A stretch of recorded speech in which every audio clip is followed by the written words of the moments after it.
देवरानी की सौतन। राधा एक सीधी सादी लड़की है। उसकी सास विमला तो उसे बहुत प्यार करती है, लेकिन उसकी जेठानी लता को राधा बिल्कुल पसंद नहीं। राधा अपने ससुराल में बहुत खुश थी, लेकिन उसकी ये खुशी ज्यादा दिनों तक नहीं टिकी, क्योंकि राधा का पति मिहिर उसकी सौतन ले आया। ये कौन है जी? आप किसको घर पर ले आए? ये इस घर की नई बहू और मेरी पत्नी सोनाली है। क्या आपने दूसरी शादी कर ली? ऐसा करते हुए आपको शर्म नहीं आई? आपने एक बार भी मेरे बारे में नहीं सोचा? ये क्या बोल रहा है बेटा? तेरी पहली पत्नी के होते हुए तू दूसरी शादी कैसे कर सकता है?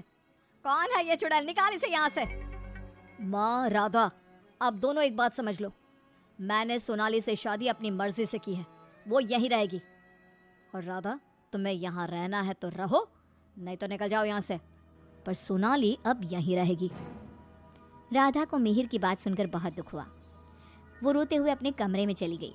तभी मिहिर सोनाली को उसी कमरे में लाता है और राधा से कहता है, राधा, तुम गेस्ट रूम में शिफ्ट हो जाओ। आज से सोनाली मेरे साथ इसी रूम में रहेगी। ये क्यों इस रूम में रहेगी? ये मेरा कमरा है, आप इसे लेकर गेस्ट रूम में चले जाओ। ओह डार्लिंग, इस गवार को तुमने सर पर चढ़ा रखा है। छोड़ो ना, हम दोनों गेस्ट रूम में ही चले जाते हैं। वैसे भी इस रूम का इंटीरियर डिजाइन मुझे खास पसंद नहीं आया। ओके डार्लिंग, जैसा तुम कहो। मिहिर उसे लेकर चला जाता है और राधा कमरे में बैठकर बहुत रोती है।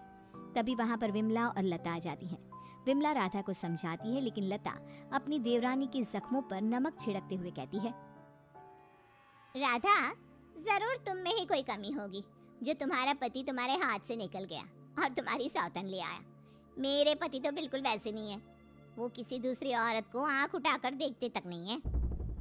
हाँ, मेरी ही कमी है कि मैंने उन्हें भगवान की तरह पूजा, उनकी हर छोटी से छोटी बात का ख्याल रखा। मुझे नहीं पता था कि वो मेरे साथ ऐसा करेंगे। लता बहू, ये कोई समय है ऐसी बातें करने का? जाओ, राधा के लिए कुछ खाने को ले आओ। अगली सुबह सब बैठकर नाश्ता कर रहे थे। तभी सोनाली और मिहिर भी वहां आ गए। सोनाली कहती है, डार्लिंग, क्या यहाँ रोज इतना ही ऑयली ब्रेकफास्ट बनता है? मुझे इतना ऑयली खाने की आदत नहीं। सुबह कुछ हेल्दी फूड खाना चाहिए। आज तुम ये खा लो डार्लिंग, कल से तुम जो कहोगी इस घर में वही बनेगा। ओके डार्लिंग, मैं आज तुम्हें अपने हाथों से खाना खिलाऊंगी। सोनाली मिहिर को अपने हाथों से खाना खिलाती है। ये देखकर राधा को बहुत दुख होता है।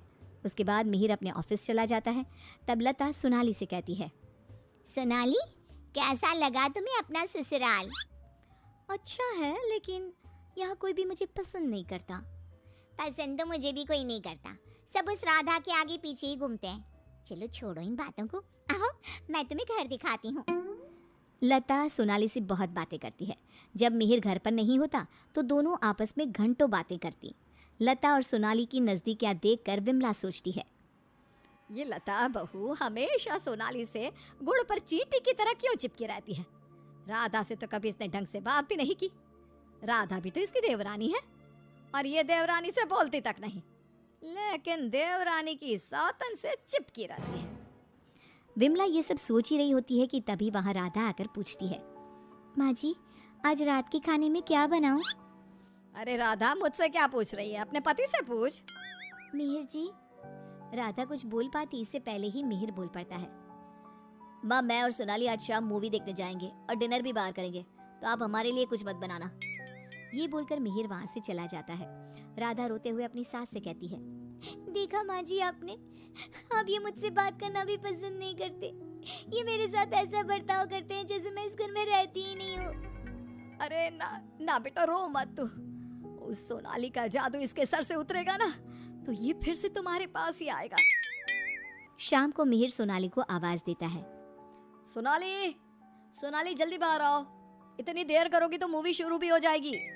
ओह डार्लिंग, तुम तो तैयार भी नहीं होने देते। देखो कैसी लग रही हूँ मैं। हमेशा की तरह बहुत खूबसूरत। अब चलो जल्दी करो, बहुत देर हो रही है। मिहिर सोनाली के साथ चला जाता है। ये सब देखकर राधा बहुत रोती है। इसी तरह एक दिन सभी बैठकर खाना खा रहे होते हैं कि तभी मिहिर सोनाली से कहता है, सोनाली, कल मैं ऑफिस नहीं जाऊंगा, कल हम शॉपिंग पर जाएंगे। ठीक है डार्लिंग। बेटा, राधा को भी शॉपिंग पर ले जा, उसके सारे कपड़े पुराने हो गए हैं और वो दिन भर घर के कामों में लगी रहती है, कहीं बाहर ही नहीं जाती। बाहर जाएगी तो उसका मन भी बहल जाएगा। क्या कह रही हो माँ? मैं राधा को लेकर बाहर जाऊंगा? कभी नहीं। सॉरी माँ, लेकिन मेरे पास टाइम नहीं है। मैं आपको रुपया दे दूंगा, आप चली जाना उसे लेकर। बेटा तू तो राधा को बिल्कुल भूल गया है, मगर ये याद रख वो आज भी तेरी पत्नी है और इसी घर में रहती है। हाँ तो वो क्यों रह रही है इस घर में? चली क्यों नहीं जाती? राधा, अगर तुम चाहो तो मैं तुम्हें तलाक दे सकता हूँ।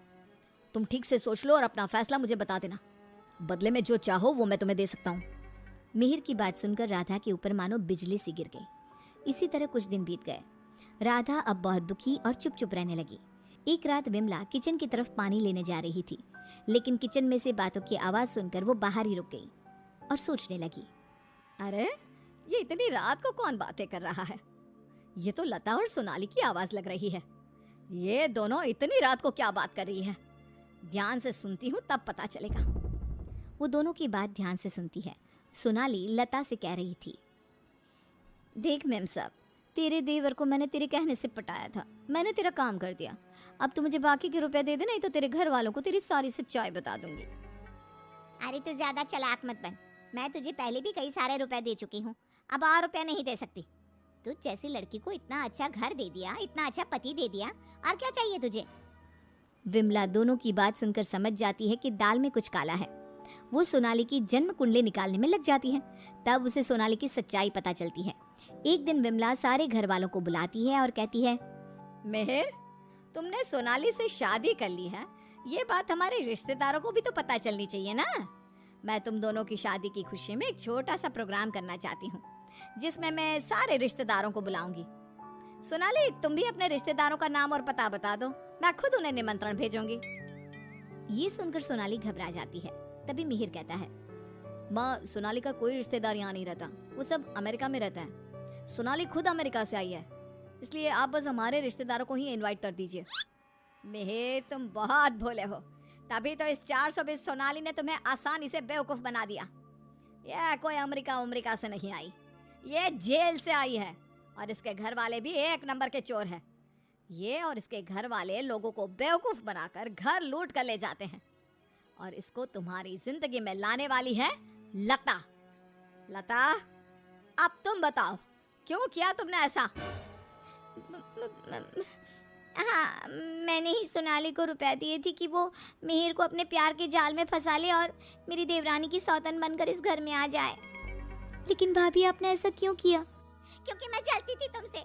घर के सभी लोग और माँ तुमसे प्यार करते थे, मैं तुमसे बदला लेना चाहती थी, इसलिए मैंने ऐसा किया। भाभी, आपको शर्म आनी चाहिए। आपने मेरा घर बर्बाद किया, मैं आपको कभी माफ नहीं करूंगी।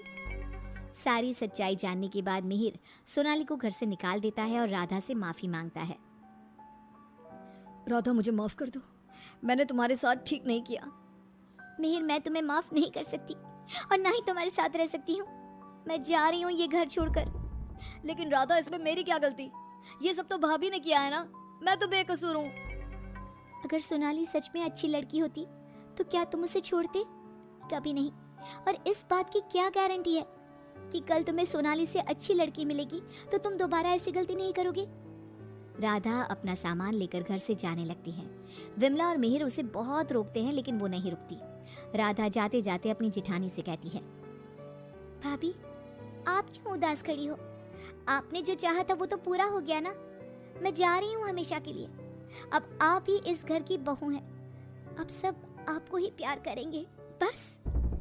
तभी लता का पति विकास आ जाता है और कहता है, नहीं राधा, ये इस लायक नहीं कि इसे कोई प्यार करे। लता, तुम अभी इसी वक्त इस घर से निकल जाओ। मैं तुम्हें एक सेकंड भी यहाँ बर्दाश्त नहीं कर सकता। अगर मैंने तुम्हें इस घर में जगह दी तो न जाने कल तुम हमारे ऊपर कौन से दुखों का पहाड़ तोड़ दोगी। लता विकास से बहुत माफी मांगती है, लेकिन वो उसे घर से निकाल देता है। लता को इस बात का पछतावा था कि उसने अपना हंसता खेलता घर बर्बाद कर दिया। ना तो विकास अपनी पत्नी लता को माफ करता है और ना ही राधा अपने पति मिहिर को माफ करती है।